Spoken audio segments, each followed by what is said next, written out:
Hey guys, I'm here in my garage. I'm with Tommy here, and he just had a lot of great professional career developments, and so I wanted to highlight him and do a Where Is He Now segment of my popular show on YouTube called Interviews with Professionals That Happen to Be My Friends.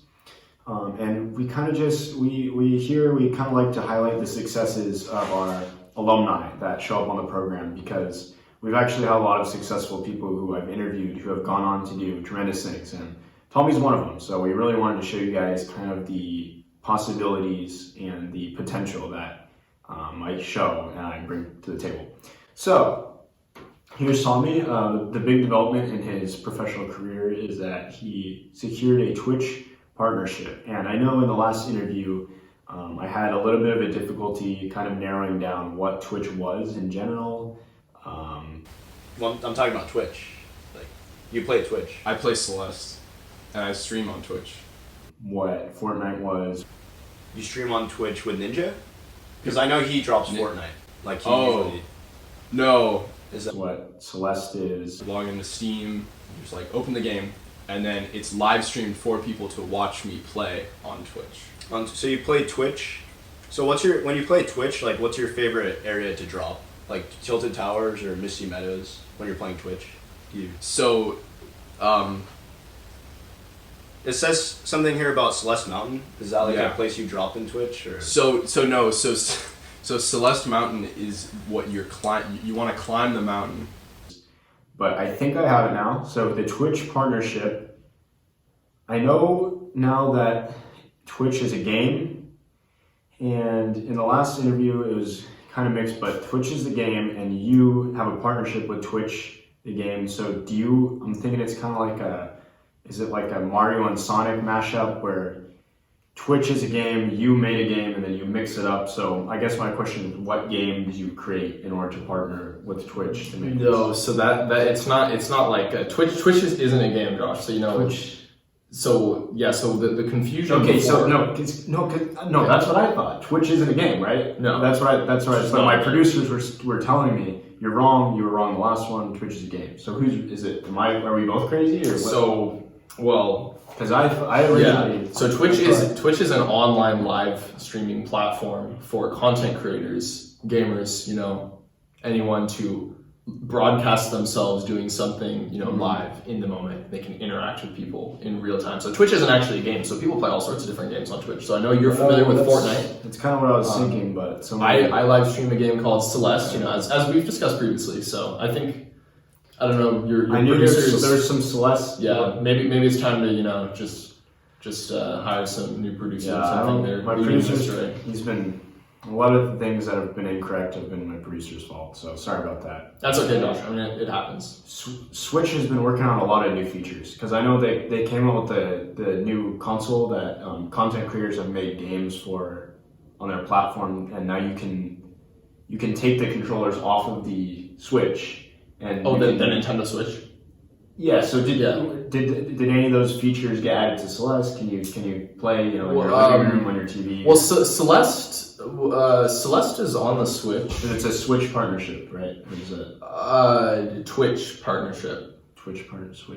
No, there's a partnership.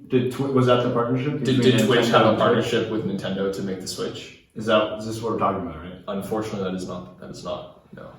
Okay, Twitch partnership is something that Twitch gives to content creators such as myself. So I have to ask you, what's your net worth?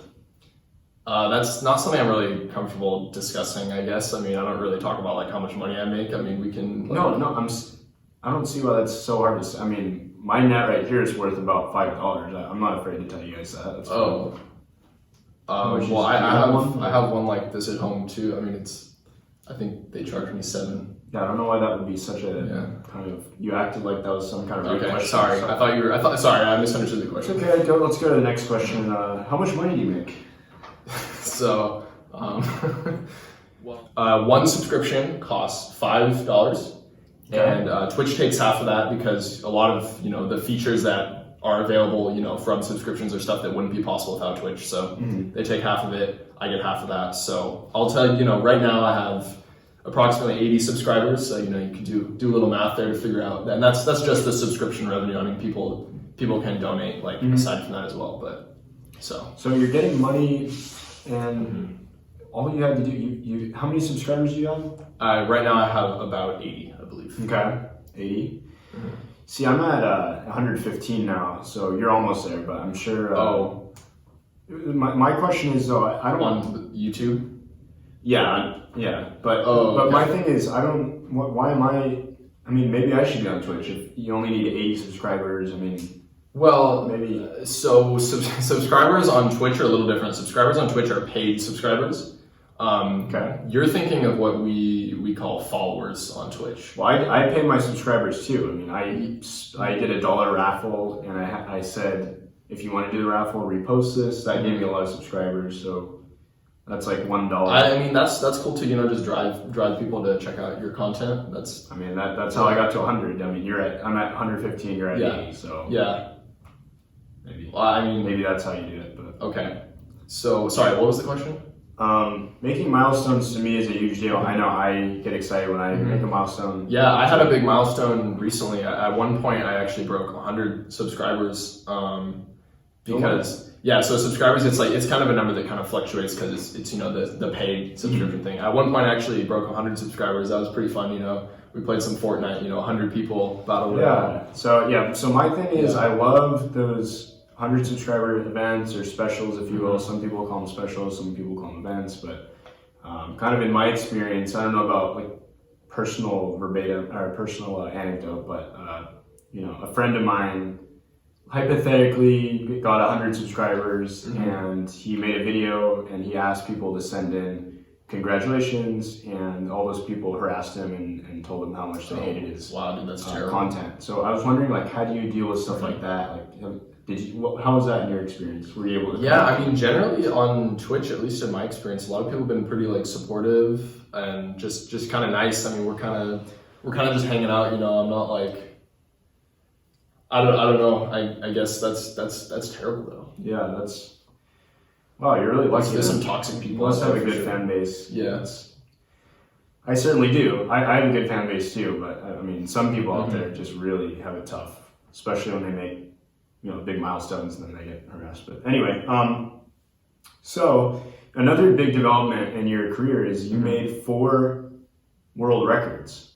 You want to talk about that? That's true. So I mean, there's mainly it was December, I want to say it was like, I don't know, I think it was like the 13th or something. I for the first time, I beat the world record for the main category of Celeste. So, beat the game as quickly as possible, get to the top of the summit. I did it faster than anyone had ever done it by 136 milliseconds.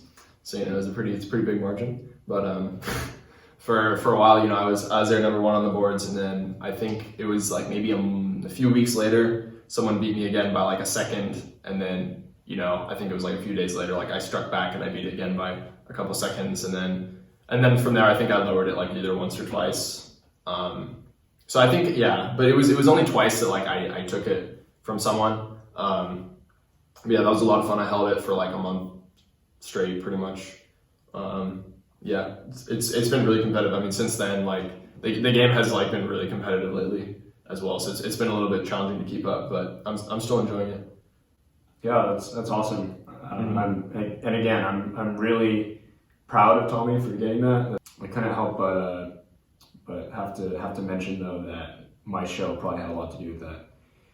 And you're not the first person to have great success after appearing on my show. I mean, one of the last guys, like Alex, he got Boomer's Employee of the Month. So I'm just saying, just to encourage you. I mean, that's awesome. Josh, I'm excited to be on your show once again and see what new heights we can reach. Thanks for coming on. I appreciate it. And then it looks like you got invited personally to San Diego TwitchCon. Okay, so I was there at the event at TwitchCon to participate in a charity speedrunning event. So I did a race versus TGH. At the time, he was world record holder. I was, I think, 3rd place. And we raced each other, and he won, unfortunately, but it was a fun time. And the event in total was like a weekend event, 3 days. We raised, I think, 152 grand for charity.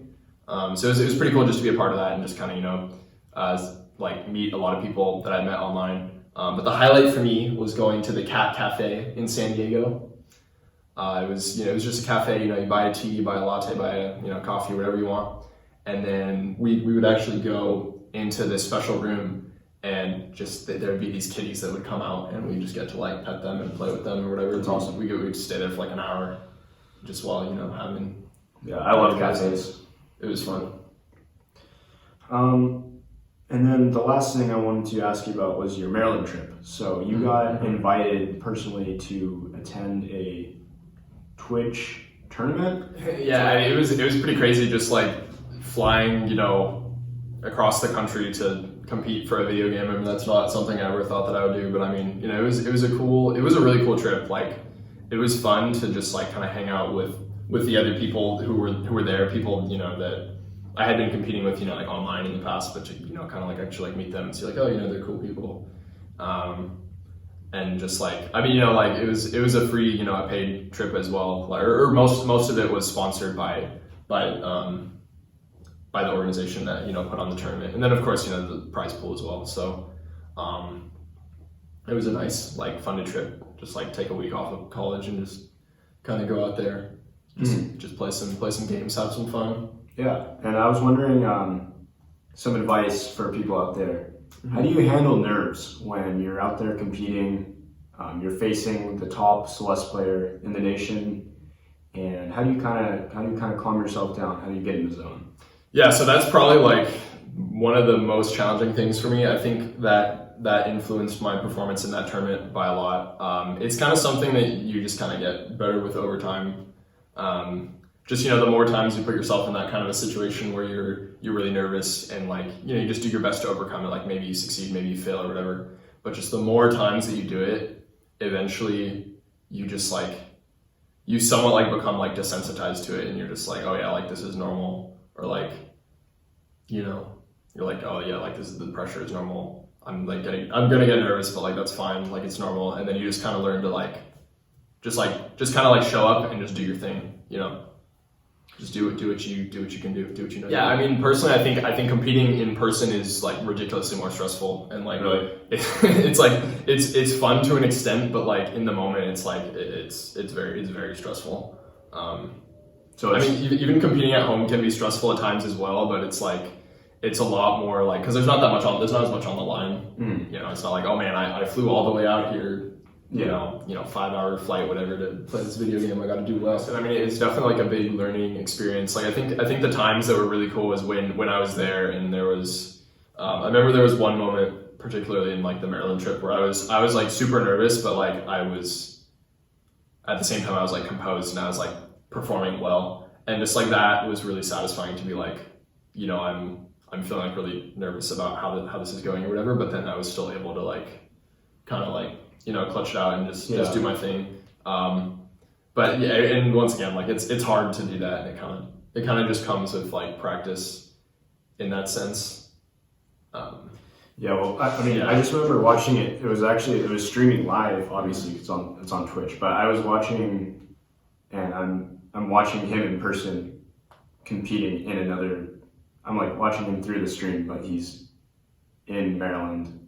And it was crazy to see because you have like a worldwide audience watching, and then they even had commenters doing play-by-play, and you could tell Tommy's totally in his zone. You can see his face, and he just typed on Yeah, I was just wondering how you felt with dealing with that. But anyway, that's basically all I had to ask, and just like I said, just kind of wanted to show where he's at. And he's doing great. And so I want to, maybe we'll do some in the future. Maybe it just depends on, if the people I interviewed previously kind of follow through and end up, making something out of themselves in the future. But we're hoping for that to happen soon so we can do more of these. Anyway, thanks for watching, and make sure you like and subscribe. There you go.